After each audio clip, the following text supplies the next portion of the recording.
ना सियासत तुम्हारे बस की बात है, ना नवाज शरीफ का मुकाबला तुम्हारे बस की बात है, ना इन शेरों का मुकाबला तुम्हारे बस की बात है। और अब डर रहा है कि अभी नवाज शरीफ मुल्क में वापस नहीं आया तो इसकी हुकूमत खत्म हो गई। अब डर रहा है कि जब नवाज शरीफ आएगा मेरा क्या बनेगा। मैं ये कहना चाहती हूँ इमरान खान, मियां जब आएगा तो लग पता जाएगा।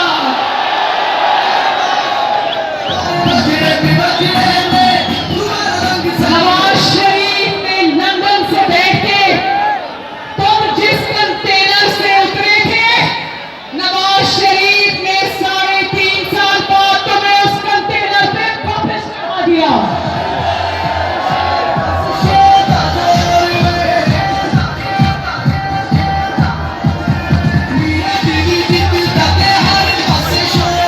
और तुम कहते थे कि नवाज शरीफ की सियासत खत्म, तो आज अल्लाह ताला के फजल से नवाज शरीफ का शहबाज वजीर आज़म पाकिस्तान है। नवाज शरीफ का हमजा वजीर आला पंजाब है। और तुमने नवाज शरीफ से क्या मुकाबला करना है।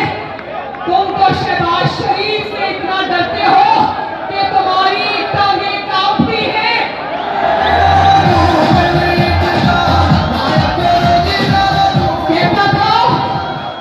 कहता था शहबाज शरीफ की शेरवानी तैयार है।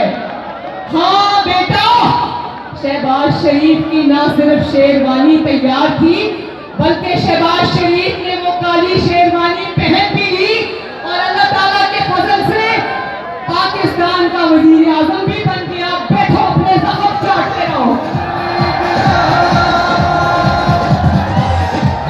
तुम इमरान खान, तुम अपनी नापाक जबान से नवाज शरीफ और शहबाज शरीफ का नाम भी कैसे लेते हो। शहबाज शरीफ का तुमसे क्या मुकाबला। कहां वो दोपहर को 12 बजे उठने वाला इमरान खान और कहां वो सुबह फजर के वक्त 5 बजे उसके काम में लग जाने वाला शहबाज शरीफ।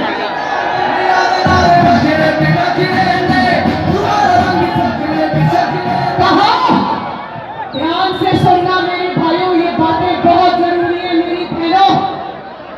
कहां वो 4 घंटे इमरान खान का जानते हो ना, 12-1 बजे दफ्तर जाता था और 4 बजे बनीगाला वापस चला जाता था और बनीगाला में जाकर अगले दिन सुबह 12 बजे तक उसका कोई खबर नहीं होती था। पता नहीं कहां जाके सो जाता था। तो कहां 4 घंटे इंतजाम में सर्व करने वाला इमरान खान और कहां दिन रात एक करके अवाम की खिदमत करने वाला शहबाज शरीफ।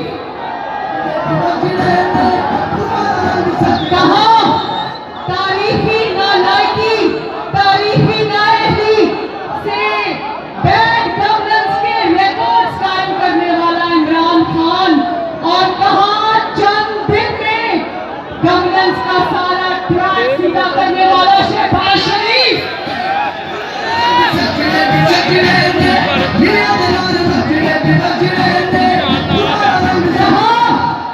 कहां माफियाज को नवाजने के लिए 120 रुपए किलो चीनी कर देने वाला इमरान खान और कहां मुश्किल हालात में चीनी को वापस 70 रुपए पे लेके आने वाला शहबाज शरीफ।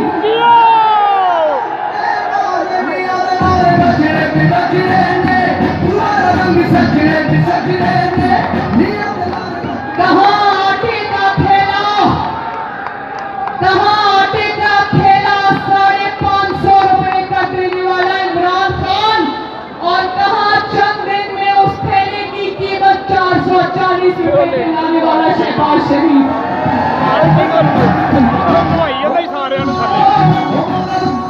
कहां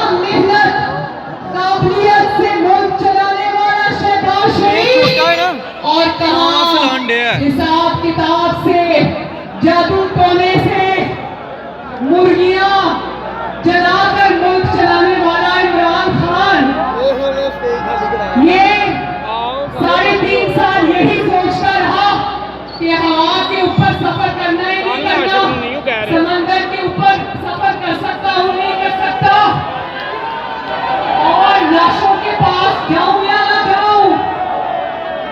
कहां ध्यान से सुनना है 128 कहां अपनी जेब से किराया अदा करके उम्रे पे जाने वाला शहबाज शरीफ, और कहां सरकारी जहाज पर आपके पैसों से पिंकी बीवी की बेटी की शादी सऊदी अरब में करने वाला इमरान खान।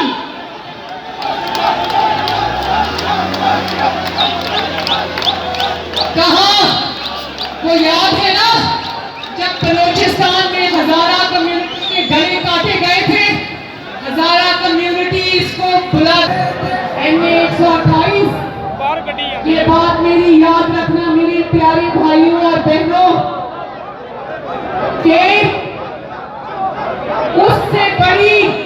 इससे बड़ी किसी हुकूमत की नाकामी नहीं हो सकती कि जब वो हुकूमत से निकले तो उसको अपने नामा-ए-माल में खिदमत के लिए दिखाने के लिए एक प्रोजेक्ट भी ना हो।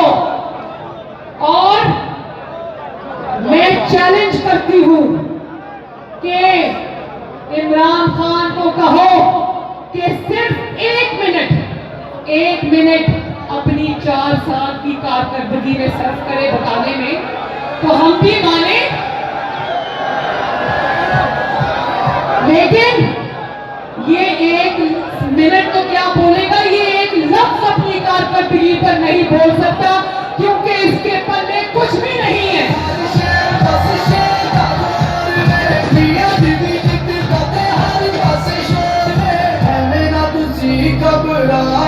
और MA128 वालों, क्या तुम जानते हो कि आजकल इंतखाबात का राग क्यों अलाप रहा है? जानते हो ना?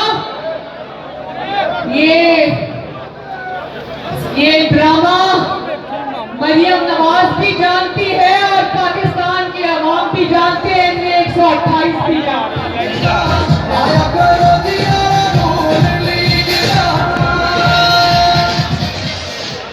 इंतखाबात से वो डरते हैं जो 16 में से 15 जिमनी इंतखाबात अपनी हुकूमत के बावजूद हार गया हो। इंतखाबात से वो डरता है जिसको नकल करके पर्चा पास करने की आदत पड़ गई हो। इंतखाबात से मुस्लिम लीग नून नहीं डरती अल्लाह ताला के फजल से, क्योंकि मुस्लिम लीग नून के साथ ये शेर और शेरनियां खड़े हैं डट के। मुस्लिम लीग नून इंतखाबात से क्यों डरेगी? मुस्लिम लीग नून जानती है कि अवाम की ताकत अल्लाह ताला के फजल करम से आज भी मुस्लिम लीग नून के साथ खड़ी है।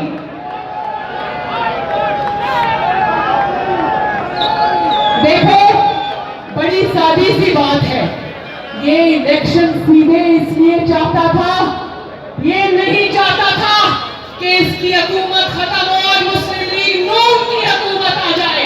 जानते हो क्यों? आखिरी दिन तक ये इंफॉर्मेशन दे रही हूं, एक चीज जानती हो, MA128 आखिरी दिन तक ये इक़्तिदार से इसलिए चिपका रहा क्योंकि ये जानता था कि अगर मुस्लिम लीग नून मेरे बाद इक़्तिदार में आ गई तो मेरी करप्शन के कच्चे चट्टे अवाम के सामने आएंगे। ये मुस्लिम लीग नून की हुकूमत से इसलिए डरता था, ये जानता था कि मेरी तारीखी नालायकी और नाअहली के बाद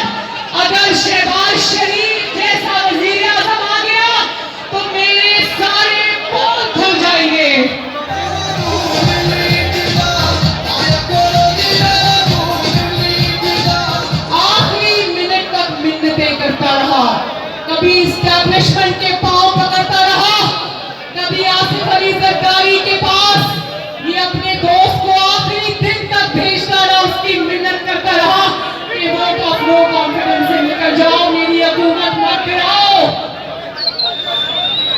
आखिरी वक्त तक भीतों की तरह कुर्सी से चिपका रहा।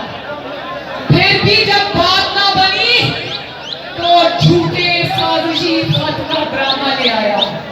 वहां पर एक मेरा बच्चा खड़ा था जिसने ये देखो, मुझे आवाम को कुछ बताने की जरूरत नहीं, उस पे लिखा हुआ है नंबर पूरे ना हो तो साजिश होती है।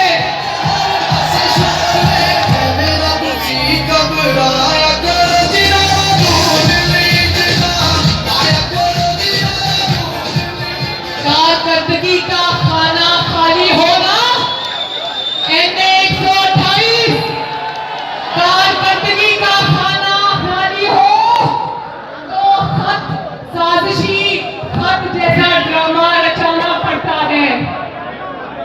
पहले 22 साल, अपनी जिंदगी के 22 साल पहले वर्ल्ड कप लेके फिरता रहा, अगले 22 साल ये साजिशी खत लेके फिरता रहे।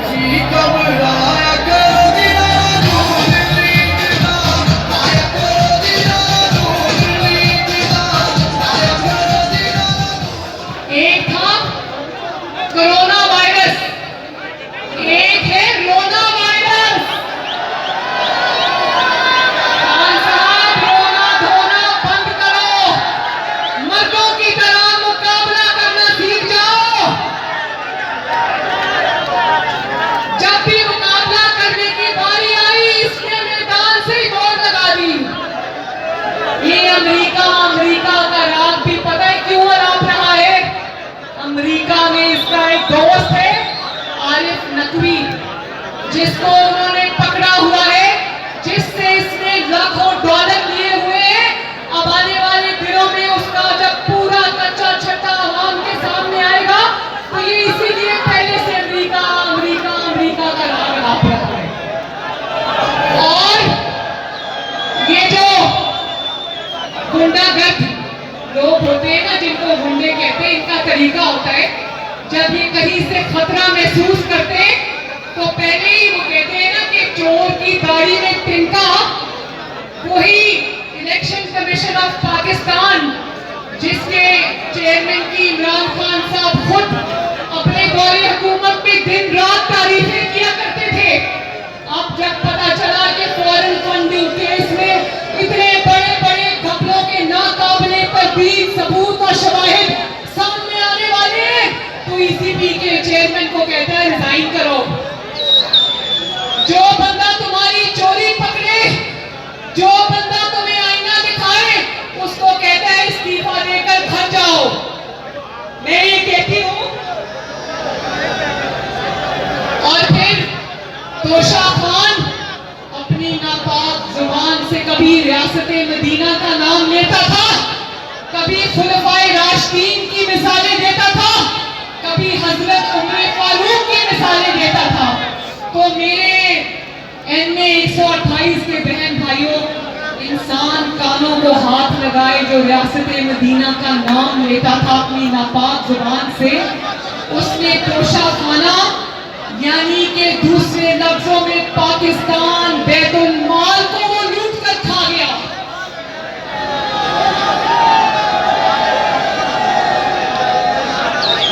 बैतुल माल को कारोबार का जरिया बना दिया और इमरान खान की अपनी दस्तावेजात के मुताबिक पूरी जिंदगी की कमाई, इमरान खान की अपनी डिक्लेयर शुदा दस्तावेजात के मुताबिक पूरी जिंदगी की कमाई 1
में जाके बाजार में बेच दिए। इमरान, तुमने ये तोहफे नहीं बेचे, तुमने दूसरे मुल्कों से पाकिस्तान के ताल्लुकात को बेचा।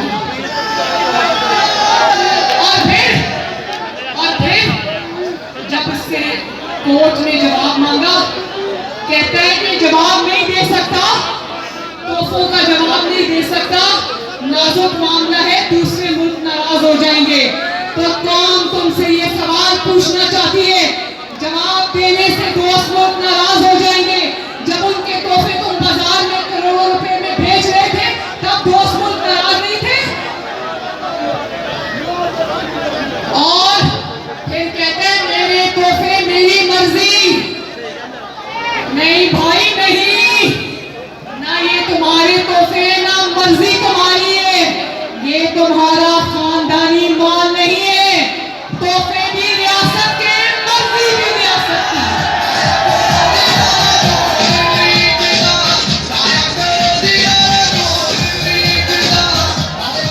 NA 128 हिसाब तो इमरान खान को देना पड़ेगा।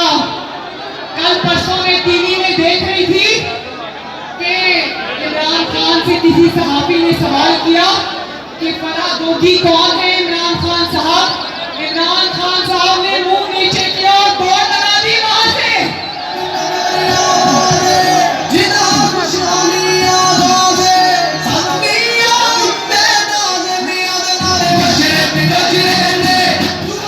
इमरान खान साहब जवाब तो देना पड़ेगा कि फराह गोगी कौन थी। फराह गोगी का आपकी एहलिया से क्या रिश्ता था? क्या आपकी हुकूमत आने से पहले भी फराह के पास दौलत के इतने ही अंबार थे? नहीं, फराह के पास कुछ भी नहीं था, सारा कुछ उसने इमरान खान के जरिए कमाया। और जवाब दो कि अरबों रुपए की अवाम की जमीन तुमने फराह गोगी के नाम पर क्यों लगाई? जवाब दो कि हीरो के सेट तुमने कबूल क्यों किए? और जब एक सरकारी अफसर ने जो यूनिफॉर्म में था उसने आपसे हीरो के सेट के बारे में सवाल किया, तो इमरान खान साहब ने उसको कहा कि officer you are crossing the red line. याद रखो, आपकी जो तरक्की है ना, लाहौर की तरक्की और पंजाब की तरक्की, वो बजाज साहब के साथ फराह गोगी ने मिलकर खाली है। 1 करोड़ नौकरियां जिसका इमरान खान ने वादा किया था ना, उसमें से जितनी भी नौकरियां दी गई वो फराह गोगी को 1-1 करोड़ 2-2 करोड़ रुपए रिश्वत देकर दी गई। और फिर अगर उसने कुछ नहीं किया, अगर आपका कोई ताल्लुक नहीं करना पड़ रहा है, तो एक दफा फिर ऐलान कर रहा है कि इस्लामाबाद में मार्च करो, इस्लामाबाद में चढ़ाई करो। NA 128 यक जबान होकर मुझे बताओ कि क्या आपका मुकद्दर ये है कि आपके मुकद्दर में तरक्की नहीं है? आपके मुकद्दर में घेराव, जलाव, जुलूसों, झगड़ों की सियासत है? तो उठो, नवाज शरीफ का साथ दो, शहबाज शरीफ का साथ दो,